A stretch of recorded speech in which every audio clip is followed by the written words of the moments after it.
पश्चिम बंगाल के जलपाईगुड़ी जिले में भारत बांग्लादेश सीमा पर लंबे इंतजार के बाद आखिरकार सुरक्षा की जो मुहिम है वो बहुत तेज हो गई।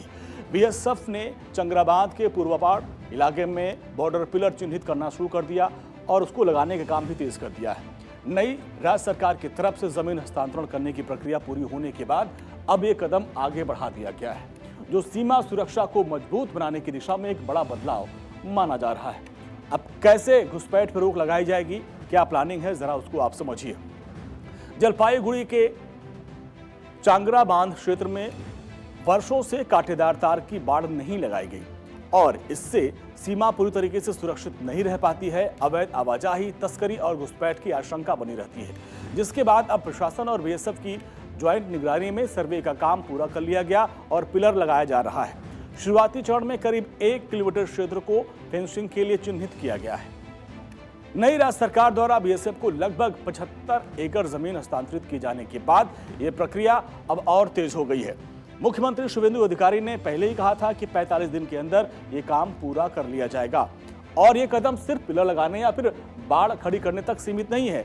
यह पब्लिक सिक्योरिटी और नेशनल सिक्योरिटी से जुड़ा मामला है। यह कदम क्या है आप समझिए। बॉर्डर पर तार, घुसपैठ पर प्रहार का है और सिर्फ पिलर लगाने तक सीमित नहीं रहेगा। अब आप देखिए, पब्लिक सिक्योरिटी और नेशनल सिक्योरिटी की एक बड़ी लड़ाई इसके जरिए लड़ी जाएगी। भारत बांग्लादेश बॉर्डर लंबे समय से घुसपैठियों का रास्ता रहा है। इसके रास्ते लोग आते हैं, बिना बाढ़ वाले इलाकों से अवैध रूप से लोग यहां अंदर घुस जाते हैं और तमाम जो है आर्थिक, सामाजिक, सुरक्षा संबंधी खतरे इससे यहां भारत के अंदर पैदा होते हैं, जिसके लिए आप देखिए अनफेंस्ड बॉर्डर तस्करों और असामाजिक तत्वों के लिए बहुत आसान रास्ता होता, बहुत आसानी से लोग भारत में एंट्री कर सकते थे। अब ये कदम नई सरकार की डिटेक्ट, डिलीट और डिपोर्ट की नीति के तहत चुनी गई है, जो गृह मंत्री अमित शाह ने पहले ही कहा था कि अब यहां से लोगों को बाहर करना है। अब जो सरकार का ये नया कदम है, इसको लेकर वहां के जो लोग हैं, स्थानीय लोग, उनका क्या कहना है, जरा सुनते हैं।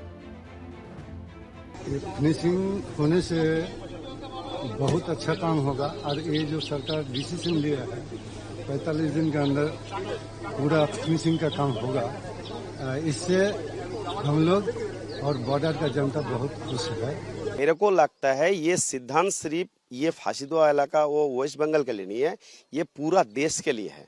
हम लोग को बॉर्डर फेंसिंग के लिए हम लोग बहुत दिन से सोचे थे, लेकिन हो नहीं पा रहा था, किसी का वजह से नहीं हो पा रहा है।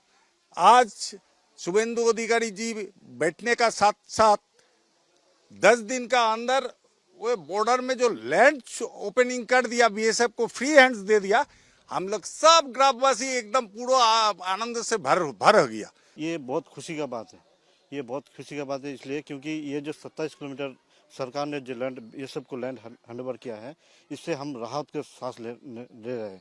क्योंकि पहले हम बहुत असुरक्षा महसूस करते थे, क्योंकि कब अनुप्रवेश हो जाए, कब क्या हो जाए, कोई पता नहीं था। अगर सीमा पर मजबूत फेंसिंग, कैमरे और नियमित पेट्रोलिंग सुनिश्चित होनी है तो इसके घुसपैठ पर न सिर्फ रोक लगेगी, बल्कि सीमावर्ती गांव में रहने वाले लोगों में सुरक्षा का भरोसा भी बढ़ेगा। ये सिर्फ फेंसिंग नहीं, बल्कि राष्ट्रीय एकता, चिकन नेक कॉरिडोर की सुरक्षा से भी जुड़ा हुआ है। लंबे समय से लटके इस काम को नई सरकार ने प्राथमिकता देकर दिखाया कि सीमा सुरक्षा कोई भी राजनीतिक मुद्दा नहीं, बल्कि जनता की सुरक्षा का मूलभूत अधिकार है। चंगरा बांधा से शुरू हुआ यह काम पूरे बॉर्डर पर बाड़बंदी की दिशा में एक बड़ा और पहला कदम माना जा रहा है और इससे घुसपैठ पे रोक लगेगी और जो सरकार की पूरी कवायद है कि जो घुसपैठिए हैं उनको बाहर करना है और बाहर से घुसपैठियों को अंदर नहीं लाने देना है।